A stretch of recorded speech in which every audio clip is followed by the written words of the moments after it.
शौनक जी महाराज ने प्रश्न किया कि महाराज, जिस भागवत का आप हमें उपदेश दे रहे हैं, इसकी रचना किसने करी, कब करी और क्यों करी? कितने प्रश्न किए? तीन संशय। महाराज, जिस कथा को आप बैठे बैठे आज 4 दिनों से गला फाड़ करके चिल्ला रहे हो, इसको भाई लिखा किसने? और लिखा तो सही, किस कारण से लिखा? और किस कारण से लिखा ये भी सही, कब लिखा?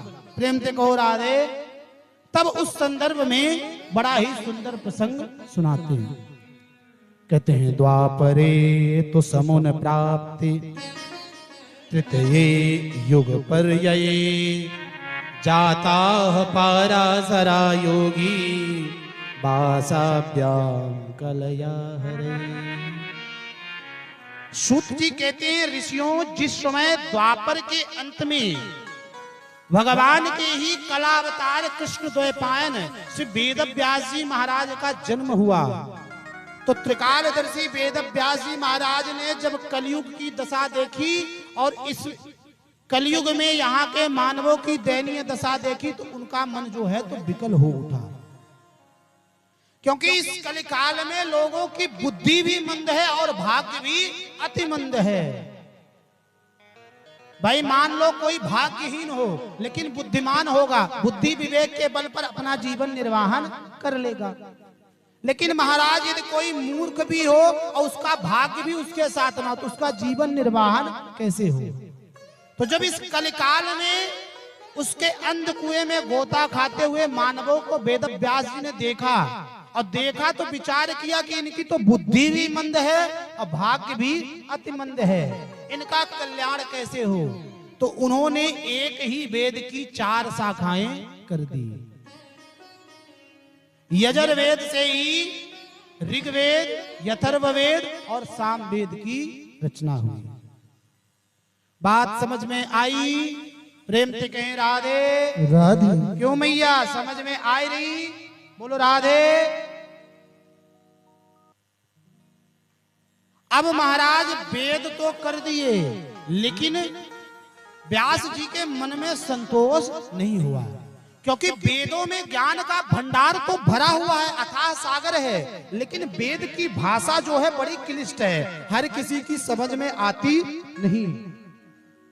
वेद कहता कुछ है, उसका अर्थ निकलता कुछ है। अभी राजनीति करने वाले लोगों ने वो बाबा तुलसीदास की चौपाई पर ही कई सारे तर्क दे डाले, अपनी अपनी बुद्धि लगा डाली। इन अभागों को ये नहीं पता कि तुम जिसकी तुलना अपने से कर रहे हो वो सदी का नायक था, जिसे साक्षात स्वयं हनुमान जी दर्शन दिया करते थे, स्वयं राम जी उसकी सेवा में रात दिन लगा करते थे। आज हम उसे गाली देते हैं और उसके शब्दों को गलत ठहराते हैं। है बात सही ना?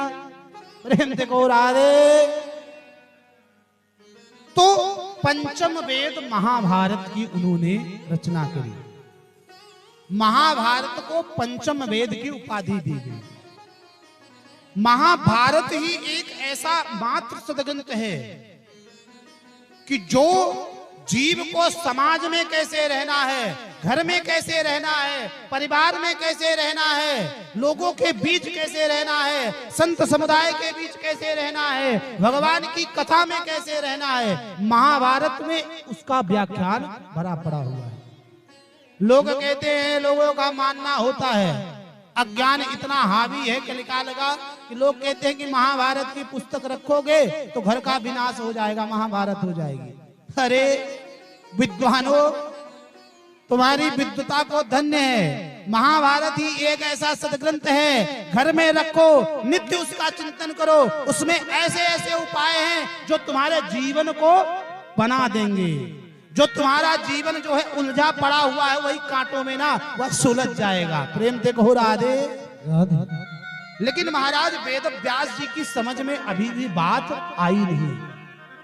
तब उन्होंने 1 नहीं, 2 नहीं, 3 नहीं, महाराज एक एक कर करके के 17 पुराण लिख डाले। कितने लिखे महाराज? 17। लेकिन फिर भी व्यास जी महाराज के मन में संतोष नहीं हुआ। बैठे हुए हैं, विचार कर रहे हैं, कितने में ही नारद जी महाराज का आगमन होता है। जैसे ही नारद जी महाराज को आया देखा, वेद व्यास जी ने उठ कर करके सुंदर आसन दिया, आसन दे करके बिठाया है, उनके पादों का प्रक्षालन किया है। 100 उपचार पूजन करने के बाद उनके सामने हाथ जोड़ करके जैसे ही बैठे, नारद जी ने बड़ा ही सुंदर प्रश्न व्यास जी से किया।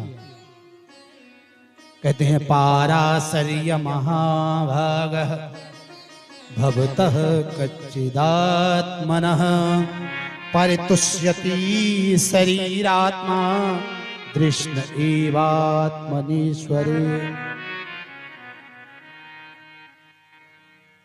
ये चूंकि पाराशर नंदन के पुत्र हैं, इसलिए पाराशर कहकर के व्यास जी को संबोधित करते हैं। कहते हैं हे महाभाग पाराशर्य, आज आपका जो मन है वो थोड़ा सा उदास दिखाई पड़ता है, उसका कारण क्या है? भाई आपके शरीर में कोई कष्ट तो नहीं, आपका पूजन ध्यान तो ठीक प्रकार से चल रहा है, उसमें कोई व्यवधान तो नहीं। व्यास जी ने कहा महाराज आपने जो भी पूछा वह सब कुछ सकुशल है, पूजा ध्यान भी चल रहा है, शरीर भी स्वस्थ है, लेकिन महाराज मैंने इन कलयुग के जीवों के कल्याणार्थ अनेक ग्रंथों की रचना कर डाली, लेकिन फिर भी न जाने मेरे मन में अभी संतुष्टि नहीं हुई। अब मैं करूं तो क्या करूं? तब नारद जी महाराज ने उन्हें समझाया कि व्यास जी आपने वेद की 4 शाखाएं करी, बड़ी अच्छी बात है, पंचम वेद महाभारत भी लिखा, 17 पुराण भी लिख डाले एक एक कर करके, लेकिन महाराज अभी तक आपने ठाकुर जी का गुणगान नहीं किया। अभी तक अपनी बुद्धि का चमत्कार तो दिखाया, चित्र वैशिष्ट तो दिखाया, लेकिन ठाकुर का गुणगान नहीं किया। और बगैर उनके गुणगान के आपका मन शांत होने वाला नहीं। आप जरा विचार करो, घर में कितना भी धन आ जाए, वैभव आ जाए, संपदा आ जाए, पुत्र पौत्र आदि सब अच्छी जगह नौकरी चाकरी कर ले, पर जब दुख की घड़ी आती है, मन विचलित होता है, तो याद किसकी आती है? ठाकुर की आती है। आती है कि नहीं आती?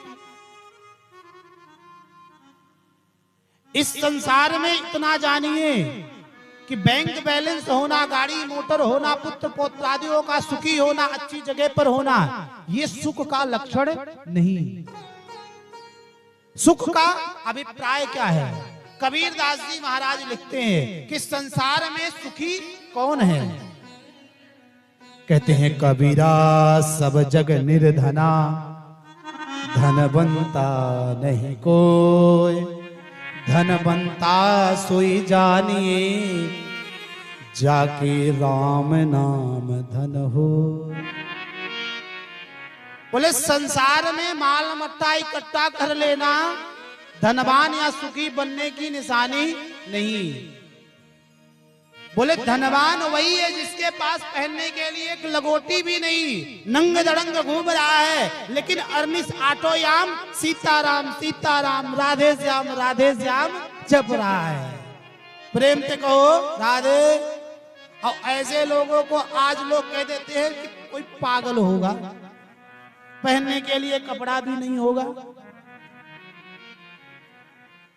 अरे महाराज संसार में सब कुछ बनना सरल है, लेकिन कोई ये कह दे कि तुम पागल हो, इतना कहना बड़ा कठिन है। पागल का मतलब महाराज बेवकूफ नहीं कहा जा सकता। पा का मतलब होता है पाना, गल का मतलब होता है ईश्वर है। जिसने ईश्वर को पा लिया, जिसने ठाकुर को पा लिया, वही पागल है। तो कौन कौन पागल है? जरा हाथ खड़े करेंगे। केवल 2.5 पागल। प्रेम से कहो राधे राधे। थोड़ा धीरे बोलना पड़ेगा। राधे राधे। नारद जी ने पूर्व जन्म की कथा के द्वारा अपनी ही पूर्व जन्म की कथा सुनाई। विस्तार से करना संभव नहीं चूंकि समयाभाव है, नारद जी कहते हैं कि पूर्व जन्म में मैं दासी का पुत्र था। मेरी माँ संतों की सेवा में रहा करती थी। एक बार मेरे गांव में कुछ संतों का समुदाय चातुर्मास्य करने के लिए आया। मेरी माँ उनकी सेवा में गई, मैं भी गया और उनकी सेवा करते करते उनकी जूठी प्रसादी पाते पाते मैं भी भगवान में अपने मन को रमाने लगा। जब संत जाने लगे तो मैंने भी जाने की उनसे आग्रह किया, लेकिन संतों ने मना कर दिया कि भाई तेरी मैया जो है तो हम सबन को बड़ी गाली देगी कि 8 दिन अरे 4 मास सेवा भी करी और मेरे एकलौते बालक को भी बाबा बना करके ले गई है बाबा बैरागी। प्रेम से को राधे। तो बाबाओं ने कहा कि तुम इस मंत्र का जप करो। नारद जी कहते हैं उसी मंत्र का जप किया, समय बीता, मेरी माँ की मृत्यु हुई। मैं भगवान का भजन करने के लिए गया और उसी नाम के प्रभाव से एक दिन मेरी मृत्यु हुई और मैं वही दासी पुत्र नारद आज ब्रह्मा जी का प्रथम मानस पुत्र बनकर करके प्रकट हो गया। प्रेम से को राधे राधे। जब इस प्रकार से वेद व्यास जी महाराज को नारद जी महाराज ने अपने पूर्व जन्म की कथा से समझाया तो व्यास जी महाराज की आंखें खुल गई। व्यास जी महाराज ने कहा, महाराज मैं तो अपने आप को बुद्धिमान समझ रहा था, लेकिन मैं जान गया हूं कि जब आप जैसे सदपुरुषों का, संतों का, सदगुरुओं का जब दर्शन प्राप्त होता है तब व्यक्ति का विवेक जागृत होता है। इसी बात को बाबा तुलसीदास जी रामायण में लिखते हैं। बिनु सत्संग विवेक न होई, बिनु सत्संग विवेक न होई, बिनु सत्संग विवेक न होई, बिनु सत्संग विवेक न होई। राम कृपा बिनु सुलभ न सोई, राम कृपा बिनु सुलभ न सोई, राम कृपा बिनु सुलभ न सोई। बिनु सत्संग विवेक न होई, बिनु सत्संग विवेक, बिनु सत्संग विवेक, बिनु सत्संग विवेक न होई। तुरंत ही व्यास जी महाराज ने नारद जी महाराज को प्रणाम किया। सूत जी कहते हैं शौनकादिक ऋषियों, अरे मैयाओ इन बच्चों को सामने से पीछे करो। किसके बच्चे हैं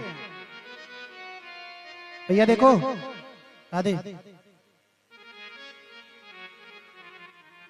मैयाओं से करबद्ध निवेदन है कि कम से कम घर में तो बच्चों को पकड़ के नहीं रखते हो, पिता लोग ही संभालते हैं। कम से कम कथा पंडाल में संभाल लो, कथा सुन रहे हैं तो प्रेम से कहो राधे। मैयाओं बुरा मत मानना, प्रेम से कहो राधे। तो नारद जी ने प्रादेश मात्र इशारा किया। व्यास जी की बात समझ में आ गई, अपनी कमी का अनुभव किया। तुरंत ही अपने शाम्यक प्रास नाम के आश्रम में बैठे, भगवान का ध्यान लगाया। जैसे ही ध्यान लगाया हृदय में भागवत की भागीरथी निकलने लगी।